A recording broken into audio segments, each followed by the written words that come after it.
terpakai undang-undang migas yang 2001 yang sebetulnya kurang bagus menurut saya, Bang. Tapi ini hanya bisa pemerintah yang skala besar gitu. Nah, di nuklir, Bang. Oke.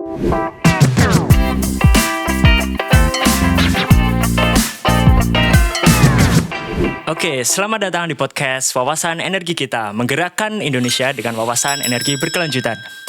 Kita akan berbagi pengetahuan dan informasi mengenai perkembangan energi di Indonesia. Saya, Riko Susetya Yuda, dari Institut Energi Anak Bangsa, akan membawakan podcast ini dengan topik yang menarik, yaitu peran pemuda dalam perkembangan energi di Indonesia. Nah, saat ini kita telah mengundang narasumber yang penuh semangat dan perspektif baru, yaitu Wega Maulana, seorang pemuda yang aktif dan menjadikan energi ini menjadi isu-isu yang lebih mendekat ke masyarakat. Selamat datang, Wega. Ya, terima kasih Bang Riko atas undangannya. Jadi kita akan membahas bagaimana sih peran pemuda dalam mendekatkan energi itu kepada masyarakat. Sebelumnya bisa diceritakan dulu nih latar belakang Wega dan apa yang memotivasi untuk menjadi pengamat energi. Ya, sebelumnya saya juga mengucapkan selamat kepada IEAB atas berdirinya Institut Energi Anak Bangsa. Kita senang sekali semakin banyak muncul anak muda terutama yang concern akan isu energi ini, sehingga ketika banyak orang atau stakeholder yang bergerak di bidang ini, kita bisa semakin berkolaborasi untuk penguatan energi demi kebermanfaatan masyarakat luas begitu. Nah, untuk latar belakang saya di bidang energi ini, dulu saya kuliah di jurusan minyak, Bang. Oke. Nah, kira-kira dulu saya ada guru yang bilang bahwasanya semakin sebaik-baik orang adalah orang yang paling bermanfaat. Betul. Begitu. Nah, kira-kira kalau saya kuliah biasa di jurusan itu, kemudian tidak melakukan apa-apa, terlebih lagi guru saya mengatakan seperti itu, saya berpikir, wah gimana ini caranya, akhirnya singkat cerita, saya coba menggali informasi terlebih dahulu, mempelajari, ternyata minyak itu dinaungi atau termasuk dalam salah satu jenis energi, energi yang tak terbarukan. Nah, bagaimana nih saya bisa bermanfaat kepada masyarakat ketika saya bergerak di bidang energi ini? Nah, saya terinspirasi di lokal, Bang, dari Kasepuhan Cipta Gelar. Mereka luar biasa, jadi mereka suatu daerah terpencil di pegunungan yang aksesnya masih kurang. Di mana itu? Di Jawa Barat. Di Jawa Barat, dia jadi di atas gunung itu mampu membangun satu pembangkit listrik. Banyak beberapa ada mikrohidro, ada panel surya, dan dari itu mereka mendirikan ada stasiun TV-nya sendiri. Kemudian listrik mereka bisa energi mereka bisa atasi sendirilah di sana. Nah, saya pikir wah bagus ini. Kira-kira kalau negara kita itu bisa membangun sendiri, jadi waktu itu banyak perusahaan asing. Jadi seperti saya lihat kalau sebetulnya kalau tambang sama migas atau kayak Freeport gitu, dia asing tapi dia bisa mengambil untung yang luar biasa daripada kita gitu. Tapi kalau itu yang paling populer, mungkin masyarakat lebih tahu gitu. Maksudnya lebih familiar. Nah, kalau di migas itu ternyata banyak juga, Bang. Di migas itu kita banyak diambil oleh asing waktu itu, Chevron dan teman-temannya lah yang asing seperti itu. Maksud saya itu bagus, tapi untuk ke depan mungkin untuk sumber-sumber selanjutnya atau untuk migas-migas selanjutnya, dan bahkan untuk kelistrikan, energi, kemudian energi ada dua, tak terbarukan sama terbarukan. Maksudnya yang semua itu setelah kita kontrak sama mereka, kita juga harus menghargai kontrak dengan mereka ya. Maksudnya setelah itu kita bisa mengelola secara mandiri gitu loh, Bang. Mengelola secara mandiri, otomatis kalau kita Indonesia bisa mengelola secara mandiri, itu kan pasti ke masyarakat cost-nya atau pembayarnya listrik atau BBM itu bisa lebih murah gitu. Nah, itu mungkin mindset saya, wah ini kayaknya bagus, saya ikut serta dalam perjuangan energi ini atau bergelut di bidang energi ini dengan cara ikut menguatkan energi sehingga nanti masyarakat untuk akses ke energi, istilahnya listrik bisa semakin murah, mungkin BBM bisa semakin murah. Jadi tidak ada kalau di daerah itu mati hidup biar mati. Gitu ya. Kan ada Mas. Saya di daerah saya juga ada, Bang. Iya. Kebetulan ada tim saya habis hujan gitu kan, pulang dari kerjaan hujan terus dia mati listrik. Gimana Pak? Ya udah itu udah pulang langsung tidur Mas. ya udah, tapi ya mungkin buat mereka itu biasa Bang kayak gitu, kayak misalnya wah nggak apa-apa lah kayak kita kan maklum, tapi kalau kita dilihat dari orang yang udah berkecukupan listrik, wah kasihan gitu.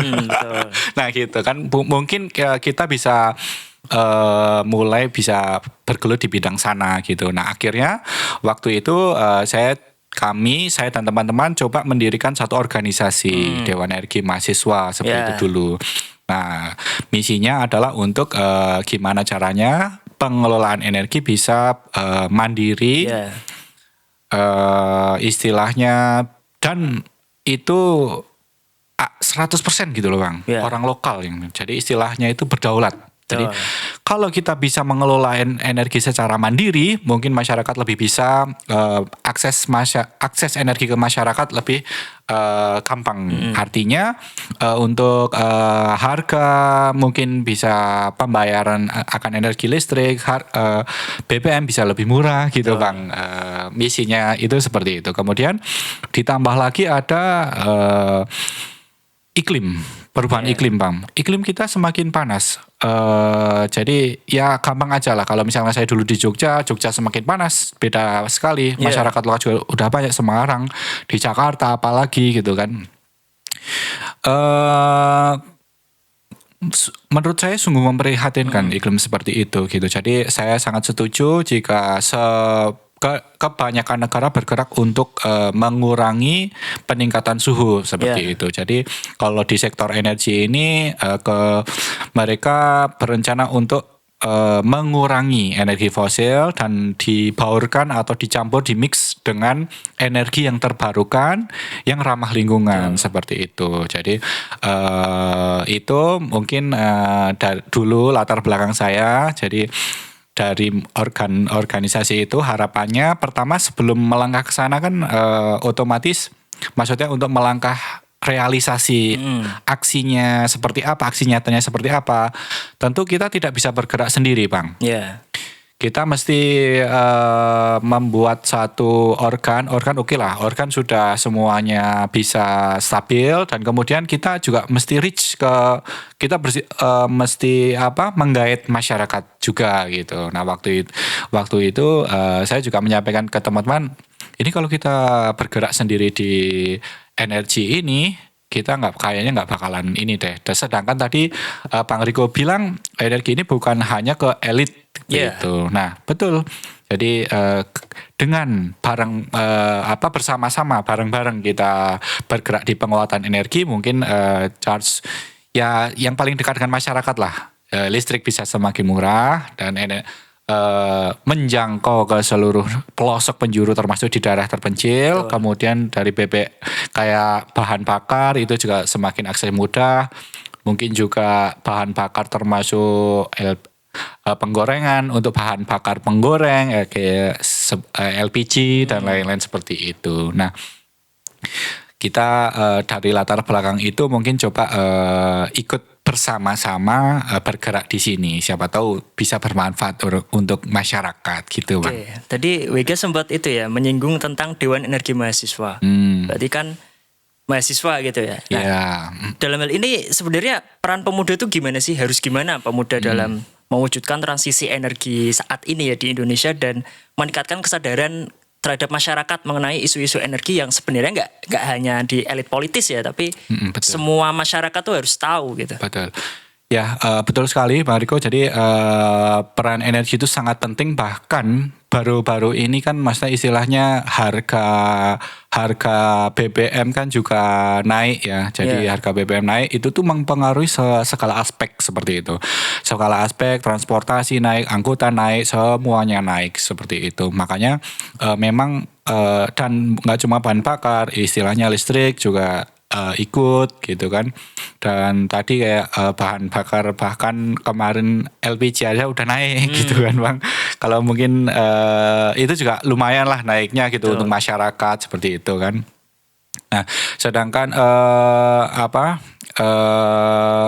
dengan isu yang dekat sekali secara masyarakat seperti itu dan sangat berdampak, maksudnya kayak maksudnya seperti pemuda itu harus sadar gitu loh bahwa sekali kita energi kita bergerak itu akan mempengaruhi segala aspek kehidupan seperti itu. Nah, apa yang sangat mempengaruhi jika akses terhadap energi itu kurang, maka susah kita seluruh kehidupan itu akan terpengaruh. Nah, peran pemuda itu sangat penting karena ke depan juga kita yang akan mengelola gitu. Pemuda ini mungkin harus tahu. Seperti maksudnya harus sadar juga seperti kenapa sih kok bisa sesusah ini misalnya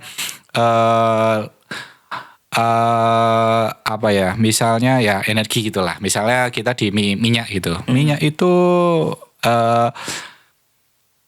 untuk harga seperti itu untuk harga bahan bakar seperti itu detailnya seperti apa gitu. Nah, kemudian masyarakat membeli demikian. Nah, harusnya pemuda bisa mempelajari terkait misalnya yang paling dekat sebetulnya menurut saya itu kebijakan. Nah, arah pemerintah itu betul-betul sangat menentukan ya political will. Misalnya seperti migas, kita tuh kebutuhan minyak bahan bakar itu untuk crude oil untuk minyak mentah sekitar 1,5 1,6 juta barrel per hari. Sedangkan sekarang itu produksinya kita itu cuma sekitar 600.000 barrel per hari. Jadi kurangnya sekitar 900-an barrel per hari. Nah, itu impor. Gitu. Itu impor. Kenapa kok bisa terjadi seperti itu gitu. Gitu. Terus kemudian kenapa kok bisa ini pemuda iklim kita semakin panas? Apakah ini terjadi secara natural gitu kan? Nah, salah satunya mungkin penggunaan energi fosil gitu. Nah, harusnya lebih baik kita bisa mempelajari, akan lebih baik jika kita mempelajari gimana solusi buat mengatasi energi fosil dan mempercepat transisi untuk energi bersih supaya suhu kita ini bisa lebih bagus dan maksudnya cuaca sekarang ini kan nggak nentu juga Bang, agak sulit gitu kan, agak sulit diprediksi. Jadi petani juga kira-kira ada tanaman tertentu yang ditanam di musim panas tapi ternyata kemarin hujan gitu kan. Nah atau sebaliknya itu sangat menentukan untuk nanti penghidupan mereka lah gitu. Nah, yang akhirnya kalau pemuda bisa sadar akan masalah-masalah seperti ini, nah mulai itu mereka gimana sih caranya bisa mempercepat transisi, gimana sih cara membantu menyelesaikan atau membantu berkolaborasi dengan seluruh stakeholder untuk menguatkan energi ini. Misalnya untuk tadi misalnya yang paling transisi energi bersih lah untuk yang bottom up lah, misalnya dari bawah ke atas, misalnya kita sendirilah dari rumah gitu. Bisa kita ikut menggunakan panel surya misalkan yang off grid atau on grid bisa izin dulu ke PLN. Kemudian bisa seperti Kasubon Cipta Gelar membangun mikrohidro kalau ada aliran air. Kemudian mungkin ya kalau membangun mungkin terasa agak jauh. Nah mungkin memang saya sendiri dulu merasakan seperti itu Bang. Makanya mungkin belajar belajar terlebih dahulu ilmunya bagaimana. Nah, kemudian kalau misalnya udah familiar itu enak kok. Maksudnya nggak sesulit itu gitu untuk mengelola energi yang bisa kita pakai untuk maksudnya istilahnya di bidang itu pemuda yang paling dekat bisa menggunakan yang langsung instan gitu, istilah yang terbarukan gitu. Nah kemudian yang saya sampaikan tadi bahwa kebijakan itu menentukan banyak hal. Nah, termasuk kalau kita pasang panel itu gimana sih gitu kan? Kalau di Indonesia atau swasta menentukan itu seperti apa kalau kita ingin mengusahakan energi terbarukan, istilahnya membantu pemerintah untuk percepatan transisi energi gitu. Nah, kita mesti ketika kita membangun di satu daerah mesti kita harus tahu gimana peraturan di sana gitu. Nah, peraturannya sedangkan di Indonesia itu belum ada kepastian. Betul. Nah, RUU EBT, RUU EBT belum ada, masih pembahasan. RUU Migas 15 tahun. Nah, kemudian dan lain-lain. Maksudnya seperti kepastian seperti itu kita butuhkan. Istilahnya kita tidak mau offset dengan di daerah yang kita bikin di situ. Istilah kita bekerja sama gimana batas-batas yang ditentukan pemerintah, gimana kita bisa ikut mendukung berkolaborasi dengan pemerintah, koridornya di mana. Nah, kita kan baru bisa bergerak di situ. Nanti kalau belum ada kebijakannya langsung kita gerak nanti istilahnya di tengah jalan terkendala ada istilahnya kita membangun di sini ternyata PLN udah ada di situ. Nah gitu tubruan. Nah itu kan agak repot gitu. Dan itu ternyata juga mempengaruhi investor. Betul. Jadi ketidakpastian investor jelas susah lah kalau kita bisnis di sini. Orang maksudnya hukumnya nanti kita ke sini nanti kita salah, nanti ke sini kesalah, atau ini prosesnya terlalu panjang juga gitu kan. Termasuk sekarang di yang terpakai undang-undang migas yang 2001 yang sebetulnya kurang bagus menurut saya, Bang. Ketika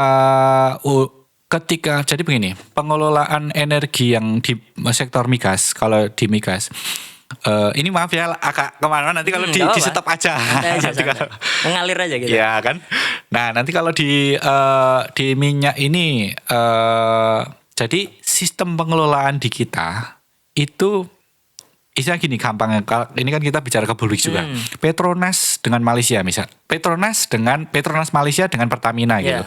Dulu kita Pertamina jauh di atas Petronas. Betul. Sekarang Petronas nah, waktu kita jauh melampaui Petronas Pertamina itu Petronas belajar ke kita. Nah, setelah belajar ke kita diterapkan di Petronas. Mayoritas diterapkan di Petronas aturan-aturannya di peraturan migas. Nah, sekarang peraturan kita Undang-Undang 8 tahun 1970 dikoreksi kalau saya salah, itu tentang migas. Itu udah diadopsi sama Malaysia dan sekarang Petronas jauh maju. Sedangkan kita Pertamina beralih ke Undang-Undang tahun 2001. Beda pengelolaannya. Nah, gimana bedanya? Jadi dulu pengelolaan migas ya sekarang aja. Pengelolaan migas sekarang itu dikelola oleh menteri, oleh pemerintah. Pemerintah di mana yang mengatur seperti itu adalah SKK sekarang, SKK. Nah, di mana-mana untuk berusaha, untuk mengusahakan sesuatu, untuk berbisnis itu tidak ada. Seluruh negara pemerintah berbisnis seperti itu. Sekarang yang berbisnis adalah di kita, di kementerian, terus diserahkan ke SKK yang mengatur. Nah, kalau demikian nanti pemerintah setelah diberi kekuasaan seperti itu, dia dia tidak mungkin untuk membuat mengusahakan sendiri, dia pasti akan melimpahkan ke perusahaan lain seperti itu. Nah, beda kalau tahun undang-undang yang dipakai dulu yang dicontoh sama Petronas itu dia dulu istilahnya gini, negara ini menyerahkan kepada Pertamina, udah Pertamina atur semua dari hulu sampai hilir, termasuk investor siapa yang dipilih. Nah, kalau Pertamina yang ngatur dibanding pemerintah yang ngatur, otomatis Pertamina B2B, kalau pemerintah kita G2B, otomatis akan lebih hitung-hitungannya lebih bagus lah. Pertimbangan bisnisnya seperti itu. Nah, kita mungkin untuk masukan di pemerintah, menurut saya segerakanlah untuk undang-undang migas. Revisi undang-undang migas gitu ya. Ya boleh, atau yang paling bagus dan udah proven, balik lagi ke 1970. Itu dari undang-undang tersebut kita dicontoh dari banyak negara untuk memakai sistem kita. Dan itu terbukti dulu kita Indonesia jadi kalau saya tidak salah penerimaannya juga lebih besar, bahkan lebih daripada Cina. Betul. Dari situ. Sekarang kita tertinggal jauh. Seperti itu. Jadi pemuda dari misalkan yang paling dekat untuk person-person bisa membuat belajar dulu panel surya untuk membangun energi yang murah.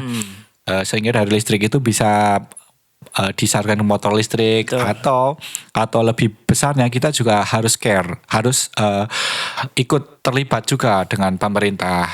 Seperti apa sih pemerintah arahnya? Masa ya itu 15 tahun itu sangat disayangkan gitu, masih pembahasan. Sedangkan undang-undang terbaru ini pembahasannya berapa lama? Berapa hari kan? Berapa hari? Udah terlaksana. Yang urgent itu masalahnya energi itu, Bang. Kalau kita bisa menghandle energi, itu bisa kita menghandle satu negara, satu wilayah. Bahkan di kancah dunia juga. Eropa juga kemarin udah menyerukan seperti kayak oke, kita ke energi bersih sekarang. Nah, setelah agak krisis kemarin itu kembali ke batu bara. Jadi itu benar-benar bisa mengguncangkan kalau energi kita. Istilahnya gini, semakin kuat energi kita bisa menguasai suatu negara itu. Istilahnya kalau baik juga baik gitu kan.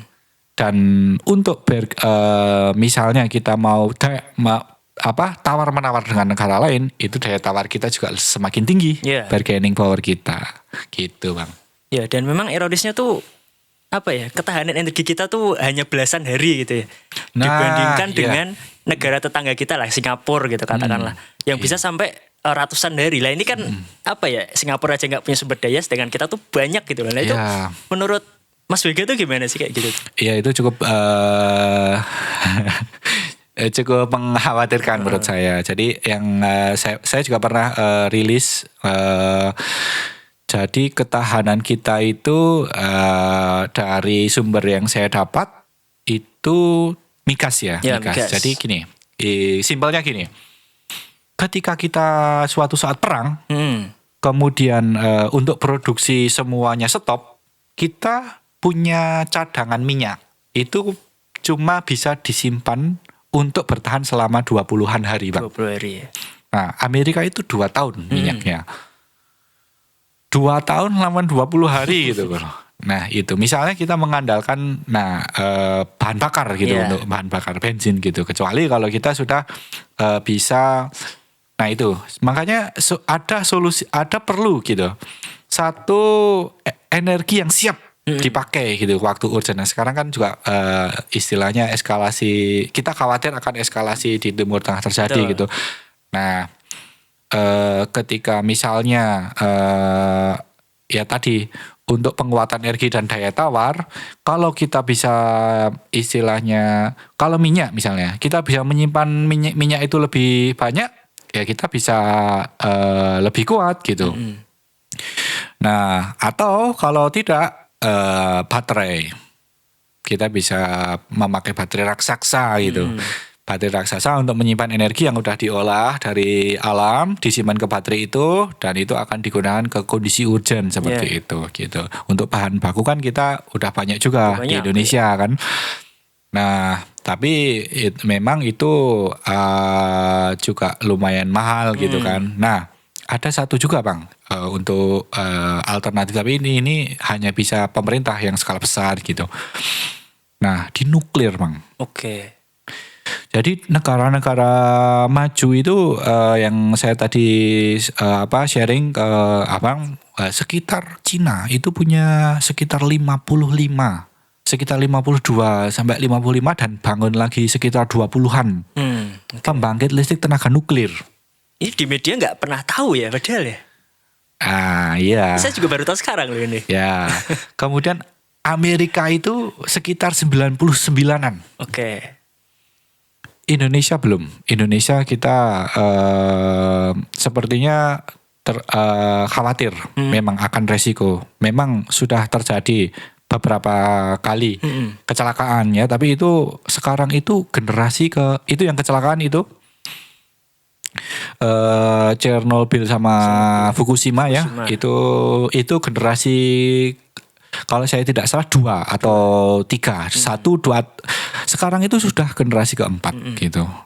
Nah, mungkin kalau misalnya teman-teman atau masyarakat khawatir akan pembangkit nuklir, itu bisa diletakkan di laut gitu. Jadi ya lebih jauh lah dari pemukiman seperti itu. Nah, kenapa kita penting dan maksudnya kenapa nuklir juga? Itu penguatan Soekarno itu dulu juga udah merencanakan nuklir, tapi karena ada Chernobyl itu jadi bentar dulu gitu, tertunda gitu. Akhirnya ditambah Fukushima gitu kan. Nah, akhirnya pemerintah ini membentuk KEN. Kebijakan Energi Nasional yang kebijakan itu dibuat oleh Dewan Energi Nasional di bawah Presiden. Di arah KEN itu ternyata nuklir tidak ada, maksudnya sebagai solusi terakhir, solusi darurat. Padahal negara-negara maju juga, tadi Perancis juga listriknya 70% dari nuklir, gitu kan. Kita sama sekali nol, padahal bahan baku kita ada, uranium, thorium kan.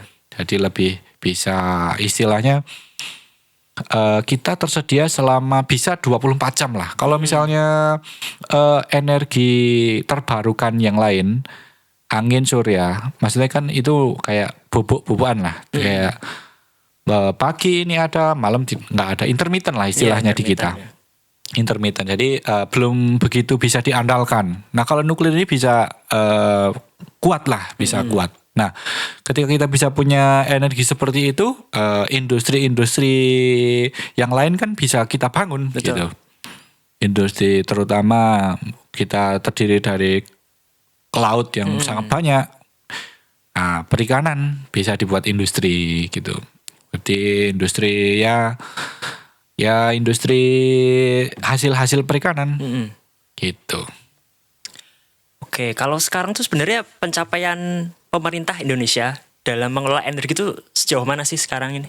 Yang paling mencolok gitu ya, beberapa bulan terakhir atau beberapa tahun terakhir gitu. Saya mikir dulu Bang. Itu ada masalahnya itu sedang progres pemerintah yang tadi mungkin dituangkan di dalam kebijakan energi nasional, yang itu kebijakan itu dianulir oleh Rencana Umum Energi Nasional. Dari Rencana Umum Energi Nasional sampai 2030 ya, itu ya. 2030 itu istilahnya rencana sampai 2030. Prosentase kita akan energi terbarukan itu targetnya sekian persen, fosil sekian persen, kemudian 2050 baru nanti 2050 kan ya? Iya, 2050. Ya, itu jadi fosil harapannya itu sudah net zero emission lah gitu, tidak ada. Nah, masih progres sih. Saya belum bisa juga mengatakan, mungkin karena itu kan masih progres ya, belum bisa mengatakan yang mungkin, tapi mungkin kita tunggu kabar baik dari pelaku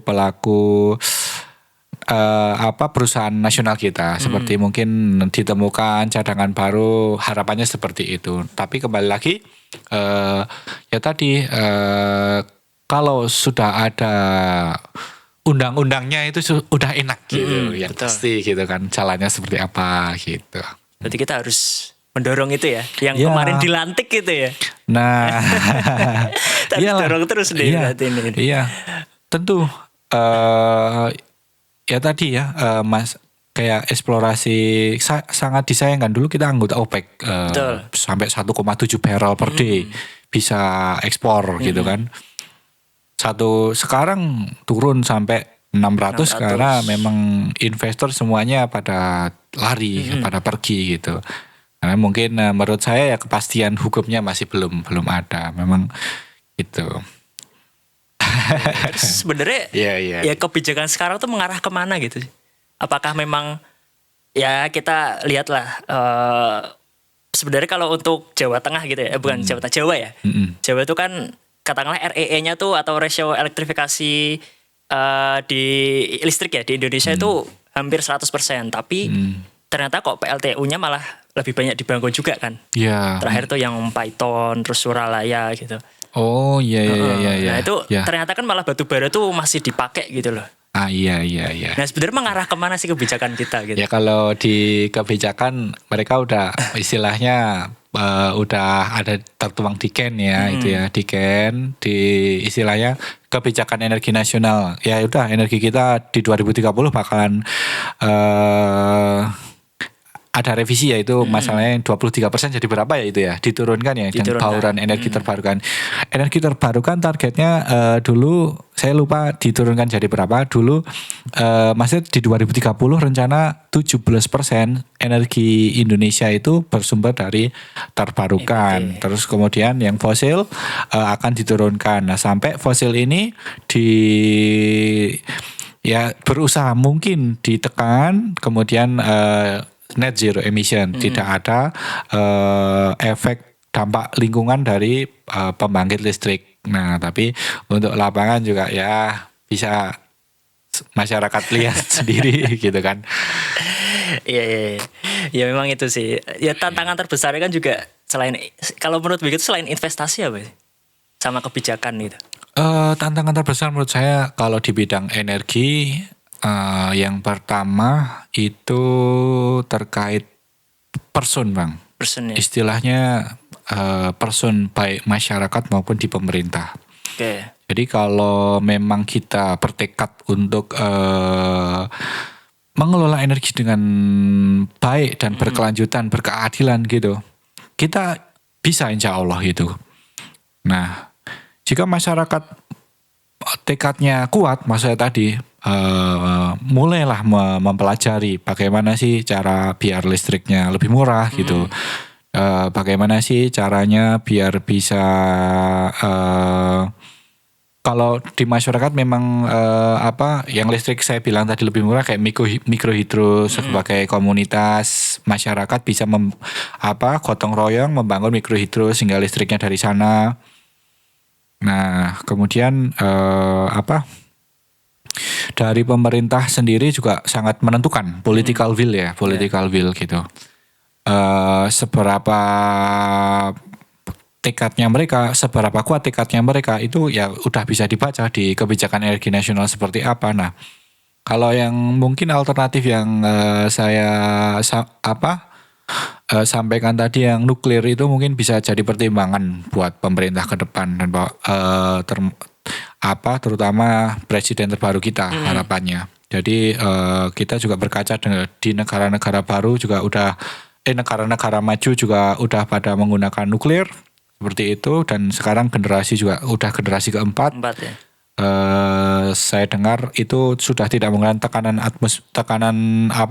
yang sangat tinggi, tapi menggunakan tekanan atmosfer biasa gitu, dan bisa kita negara ke laut juga bisa diletakkan di tengah laut seperti itu. Nah, mungkin dari situ kan ya maksudnya itu juga bukan tidak mengeliminir yang sudah ada. Tapi yang sudah ada itu dibuat tetap harus dibuat cadangan kita. Seperti Amerika. Amerika juga walaupun listriknya energinya kuat, mereka tetap punya energi besar, cadangan. Mungkin teknologi terbaru mereka shell oil itu ya. Yes. Mereka dari itu menemukan cadangan raksasa gitu. Dari Amerika kan udah kuat energinya. Mereka masih punya cari cadangan juga gitu. Nah, enggak apa-apa, maksudnya itu menandakan ya mereka negara kuat. Jadi nanti untuk bargainingnya ke yang lain itu bisa semakin dapat gitulah gitu, Bang. Oke. Gitu. Nah, sebenarnya masalah mendasar kita tuh ya memang itu ya dari edukasi lah. Bagaimana kita bisa mengedukasi di level terbawah gitu ya, di akar rumput ke masyarakat. Dan sebenarnya bagaimana sih pendidikan atau edukasi terkait energi ini di masyarakat yang harus dilakukan gitu? Apakah kita mendorong untuk kurikulum energi dasar gitu ya, mungkin dari SD, SMP, SMA gitu ya, atau gimana menurut? Itu sangat bagus itu untuk masuk di pendidikan di bangku sekolah gitu, energi gitu. Istilahnya kalau dulu dikenalkan basic dulu di SD, pelajaran alam, pengetahuan alam, kemudian SMP itu mungkin ada arahan, ada materi sendiri gitu. Betul. Jadi arahannya ini tuh kan kalau dulu saya di era saya itu materi, jadi itu dasar semua gitu, Bang. Maksudnya kayak saya pernah di kelas itu gini, Bu, misalnya lagi jelasin soal badan organ-organ gitu lah. Saya tuh orangnya gini senengannya. Nanya, ini Bu, kalau kita belajar seperti itu sebenarnya buat yang ke depan gimana gitu. Saya sering nanya sampai gurunya jengkel, Bang. Ya, maksudnya kan itu maksudnya hal-hal simpel kayak ini kalau organisasi kamu bisa nanti ke kedokteran atau ke riset atau ke lab gitu loh. Maksud saya sedih ke sana gitu. Terus kalau secara di energi kan juga bisa. Istilahnya kita menjelaskan soal matahari, fotosintesis. Sebenarnya kalau matahari itu kan tumbuh, misalnya gini di sekolah itu pelajarannya, matahari bisa menyinari tumbuhan dan tumbuhan itu bisa berfotosintesis menghasilkan buah atau daging atau karbo. Nah, itu pun juga bisa dimanfaatkan sebagai energi gitu. Jadi diselip-selipkan seperti itu mungkin atau enggak kita dari guru-guru juga bisa di briefing seperti itu. Kembali lagi ke political will ya, itu untuk itu bisa masukkan ke situ juga. Terus kita sebagai masyarakat di luar itu juga bisa dari Institut Energi Anak Bangsa atau dan organisasi-organisasi yang lain itu kita bisa buat kelas gitu misalnya. Kelas. Nah, mungkin juga seperti wawasan energi kita ini gitu kan, atau diskusi-diskusi yang akhirnya nanti ke realisasi. Betul. Seperti itu. Jadi ya diskusi-diskusi nanti terkait realisasi nggak dijalankan juga percuma kan ya, Bang. Gitu. Oke, kalau tadi ya terkait diskusi terus habis itu mungkin ini ya kolaborasi gitu ya. Iya, kolaborasi. Seberapa penting sih kolaborasi antar komunitas pemuda gitu untuk mendorong bahwa masyarakat itu harus sadar energi gitu. Iya. Bahkan bukan hanya antar pemuda, menurut saya seluruh elemen. Okay. Nah, bahkan Bang Riko tadi juga sempat ingin mengusulkan memasukkan kurikulum energi di tingkat bangku, itu kan menyeluruh. Betul. Nah, saya sangat setuju dikolaborasikan seluruh lapisan masyarakat. Jadi ya mungkin yang kita mulai dari yang paling dekat gitu isunya, kayak yang listrik biar gimana gitu, maksudnya lebih murah gitu, atau LPG atau BBM dan lain-lain seperti itu gitu. Nah,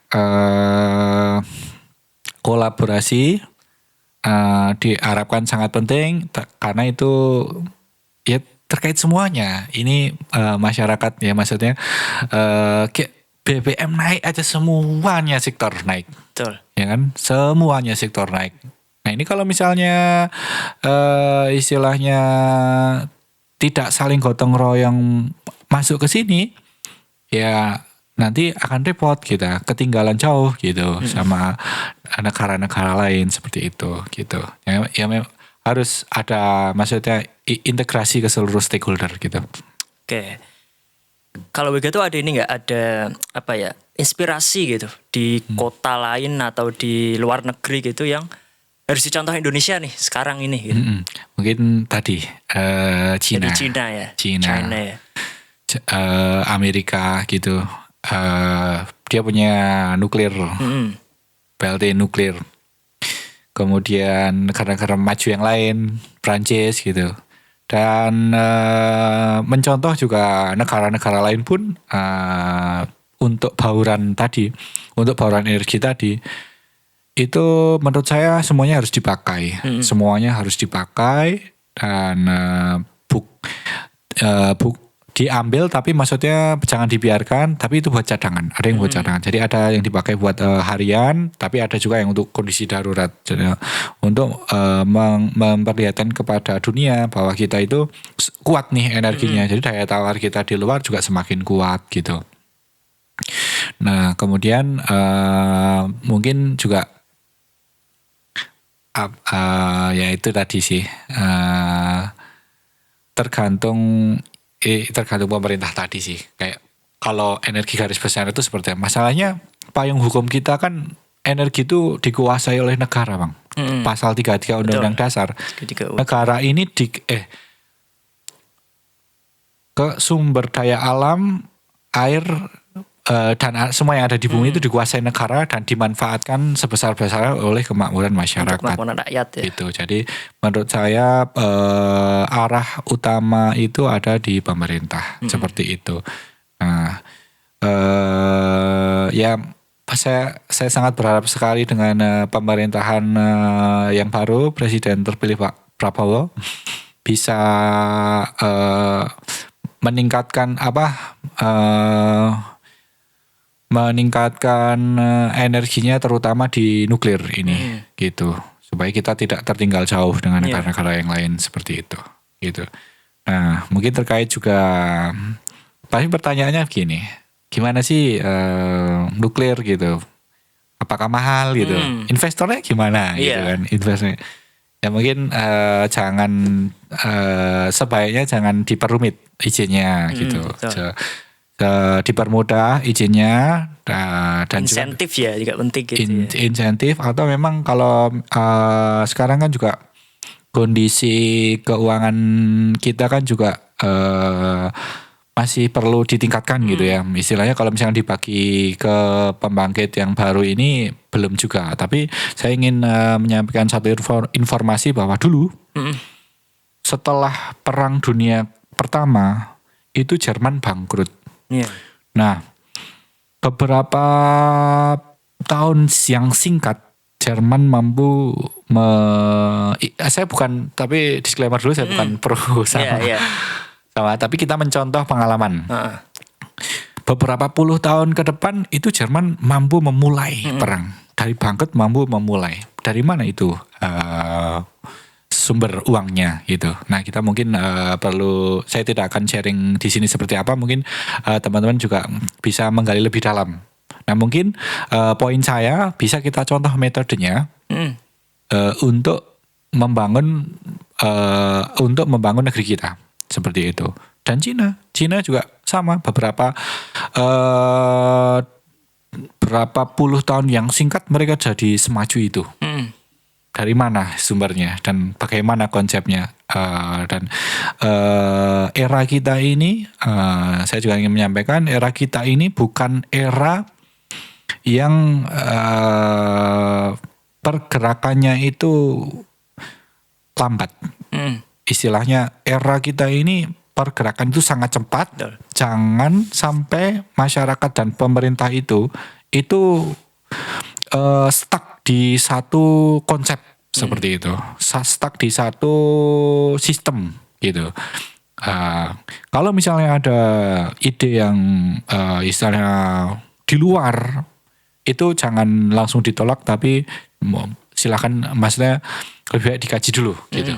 Nah mungkin itu menurut saya solusi. Jadi ada satu mekanisme bagaimana sumber kita bisa dapat membangun banyak hal dan dengan hitungan tahun yang hitungannya lumayan cepat gitu dibanding ya itu hitungannya cepat gitu. Oke, tapi kamu setuju nggak kalau katakanlah subsidi itu sedikit dialihkan untuk pengembangan katakanlah EBT gitu ya, atau pengembangan ke nuklir tadi, setuju nggak? Subsidi apa ini maksudnya? Ya subsidi yang sekarang ini kayak subsidi LPG atau subsidi BBM. Kalau menurut saya untuk ini lumayan ya. Ya menurut Mega aja gimana? Ya. Subsidi ya tentu untuk dampaknya istilahnya kalau misalkan kita naikkan harga LPG atau naikkan harga BBM, menurut saya enggak apa-apa.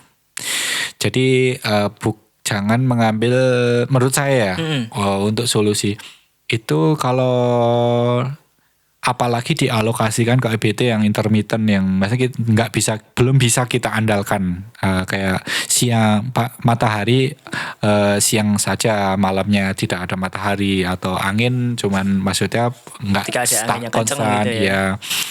Nah kecuali kalau ada alokasi yang lebih bagus, kayak yang tadi saya sebutkan misalnya nuklir itu, menurut saya nggak usah dicabut, karena kalau mau mencabut itu persiapan di balik itu tuh harus matang. Bayangkan kalau misalnya tiba-tiba BBM naik lagi gitu, atau LPG naik gitu kan, itu akan mempengaruhi segala aspek kehidupan. Multiplier efeknya lebih besar gitu ya. Nah, kondisi kita juga mungkin itu udah di lapangan takutnya nanti kalau tidak matang persiapannya. Jadi, tapi menurut saya Bang, kedepannya memang namanya istilahnya bantuan ya, bukan ya di luar subsidi juga, istilah bantuan apapun gitu. Bantuan yang sifatnya sementara itu menurut saya pelan-pelan itu harus dialihkan. Istilah gini, kalau kita mau ngajarin anak kecil itu kita tuntun dulu, nggak mungkin kita tuntun seumur hidup. Jadi tuntun pelan-pelan, dilatih secara sendiri seperti itu, dengan kondisi-kondisi yang lain diperkuat. Istilah kalau misalkan subsidinya sedikit dikurangi, tapi ada persiapan yang matang, seperti misalnya kita udah kuat di sektor, di perputaran uang kita atau keekonomian kita dikuatin dulu. Jadi istilahnya kalau misalnya kita dicabut tapi masyarakatnya ekonominya juga belum naik, belum siap, pasti meledak nanti. Betul. Ya kan? Harus ada persiapan yang matang, rencana matang, dan mungkin kejujuran. Istilah kalau misalnya jangka panjang, ya masyarakat harus juga maklum. Jadi memang itu kita nuntun bareng-bareng. Itu bukan dari pemerintah, itu kan uang kita juga. Kita tuntun bareng-bareng dulu. Nanti kalau tetap kita di tengah sana harus kita lepas supaya kita tuh larinya tuh bisa bersama-sama. Tapi kalau kita nuntun satu orang kita nuntun terusan, kita juga nggak bisa lari. Kita bakalan tertinggal seperti itu. Itu. Nah, gitu Bang, menurut saya. Oke. Jadi ini ya, sebenarnya sampai sekarang tuh ada isu yang selalu digulirkan terus-menerus bahwa migas kita itu akan habis dalam waktu 10 tahunan, 12 tahunan. Itu udah bahkan tuh dari 20 tahun yang lalu ya, tapi sampai sekarang tuh masih ada gitu loh. Nah, sebenarnya itu gimana sih? Kalau menurut saya juga dulu waktu sebelum masuk kuliah sampai masuk kuliah itu juga isunya seperti itu, ya. Tapi nggak habis-habis gitu. Nah mungkin kuncinya ya tadi jadi gini, kalau di migas itu kan kita ada beberapa tahapan. Tahap pertama eksplorasi, mencari cadangan minyaknya, mencari cadangan minyaknya. Kemudian kalau udah ketemu, kita bor, kita drilling. Kemudian setelah itu kita produksi seperti itu. Simpelnya seperti itu. Habis produksi kita kirimkan ke retail seperti itu. Nah, masalah cadangan migas berkurang atau habis atau prediksi seperti itu. Menurut saya mereka hanya mengaca di era itu. Betul. Dan di kondisi itu yang istilahnya eksplorasi di situ udah dipetakan, ini akan eksplorasi sekian dengan investor yang masuk sekian, kita bisa eksplorasi sekian, kemudian kemungkinan ditemukan berapa persen. Kalau di kita itu kan eksplorasi kemudian dibor kan dari 10 sumur, istilahnya 1-2 sumur ketemu minyak aja itu udah bagus gitu kan. Nah, itu berapa persen baru mereka bisa memprediksi. Wah, kalau eksplorasinya sekian, investor masuk sekian, kita cuman bakalan ketemu minyak sekian nih gitu kan. Nah, gitu. Jadi kenapa kok mereka memprediksi akan habis, karena eksplorasinya menurut saya yang sekarang ini itu masih kurang optimal. Masih kurang optimal. Kenapa kok bisa kurang optimal? Karena menurut saya untuk biaya eksplorasi itu sangat mahal. Betul. Jadi sekarang yang memegang eksplorasi itu kan utamanya Pertamina. Ya bisa juga perusahaan asing atau perusahaan swasta, tapi yang punya modal di kita atau yang masuk lah ya. Istilahnya siapapun mau eksplorasi mahal gitu kan. Nah, dan belum tentu ketemu. Betul. 1/10 gitu. Nah, mungkin itu masalahnya. Misalnya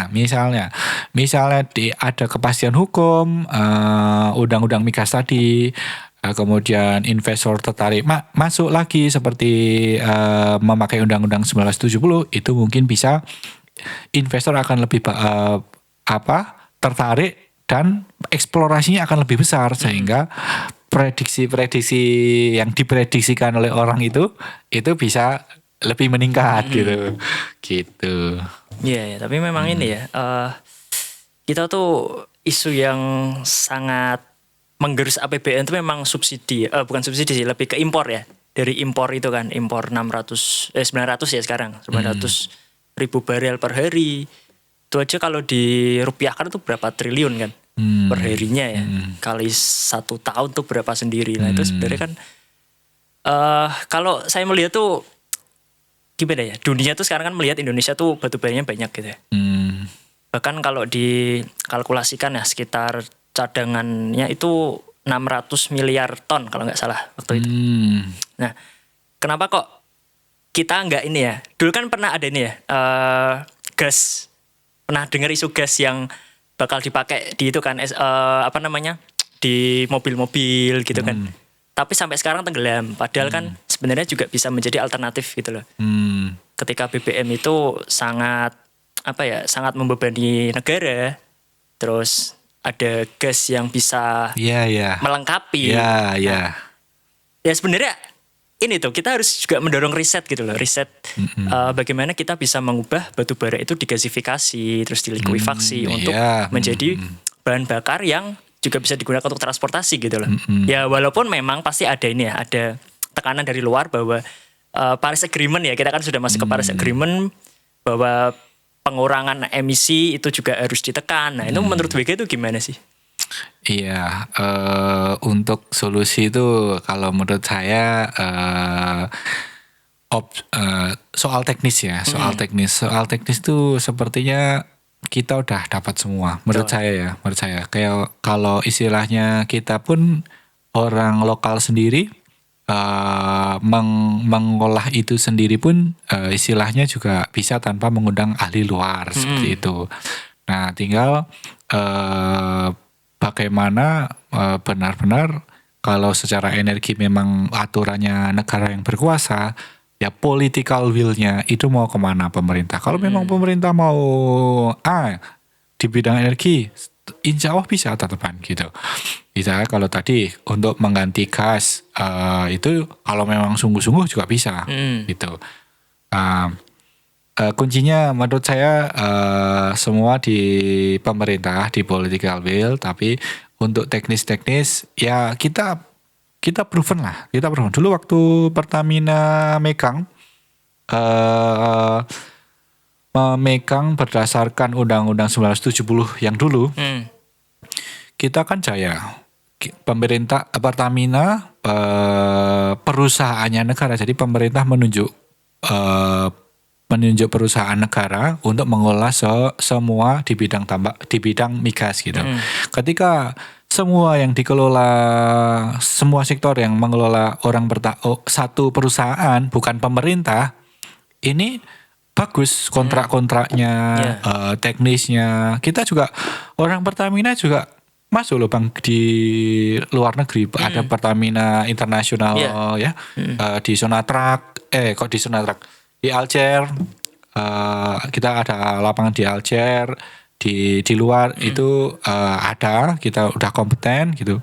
Dulu juga kontrak-kontrak hitung-hitungannya kita juga bagus. LNG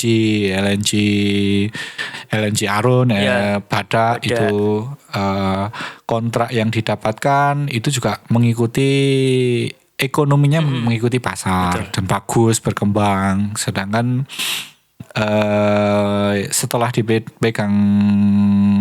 setelah diperbarui kontrak, istilahnya misalnya Papua, LNG gas di Papua itu ketemu besar, kemudian pemerintah yang mengelola, dikasihkanlah ke BP gitu. Dan kontraknya itu BP dengan Cina itu harga jualnya tidak mengikuti tren pasar. Jadi harga pasarnya naik, kontraknya, harganya kita tetap di kontrak itu. Beda. Terus selama berapa tahun tuh? Kontrak migas itu saya kurang mendalami, tapi panjang ya, jangka panjang dan ya harus harus pemerintah gerak cepat gitu untuk ayo kita kembali ke peraturan yang sudah bagus dulu gitu. Sudah bagus. Oke. Terus ini menurut Wega tuh dalam 5-10 tahun ke depan arah perkembangan sektor energi Indonesia tuh gimana sih? Kalau arah ke depan kayaknya tetap seperti Ken Bang.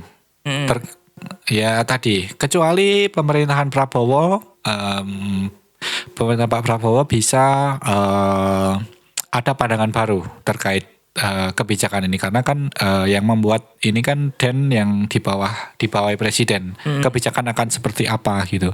Dan menurut saya yang paling, kalau memang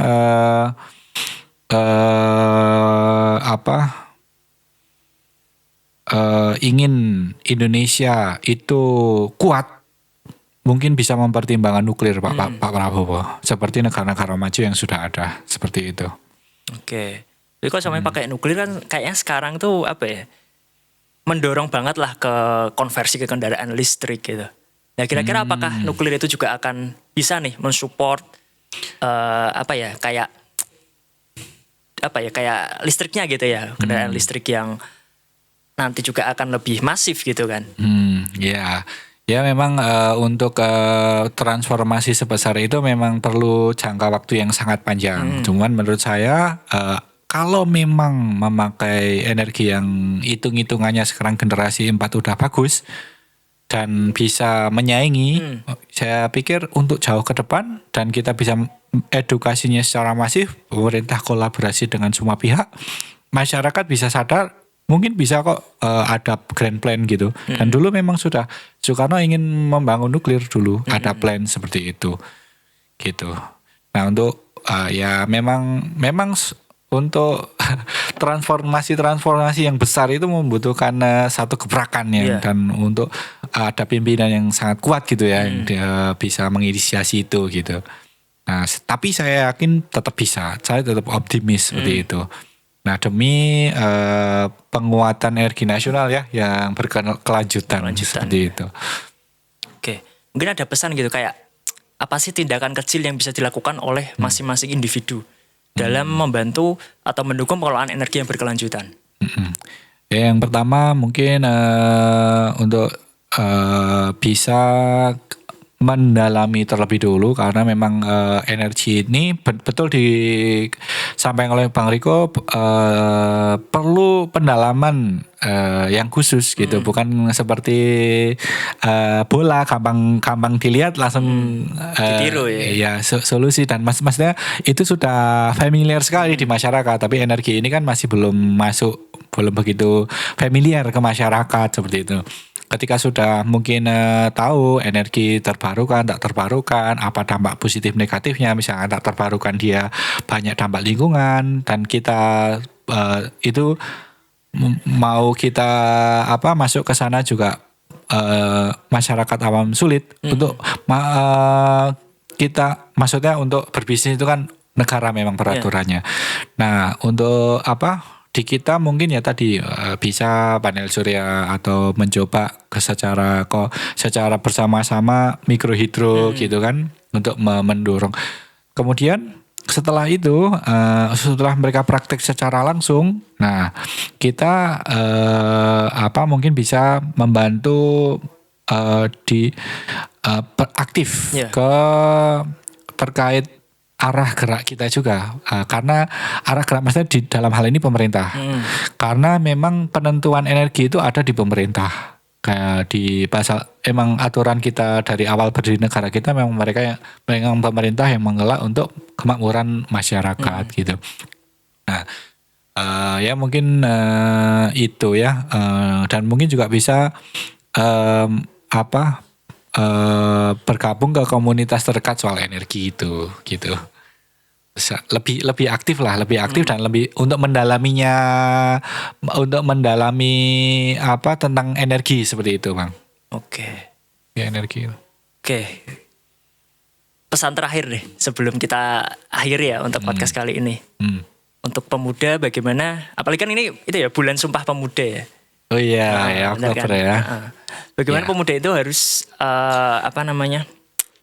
menjawab tantangan zaman, terutama di bidang atau sektor energi gitu. Ya.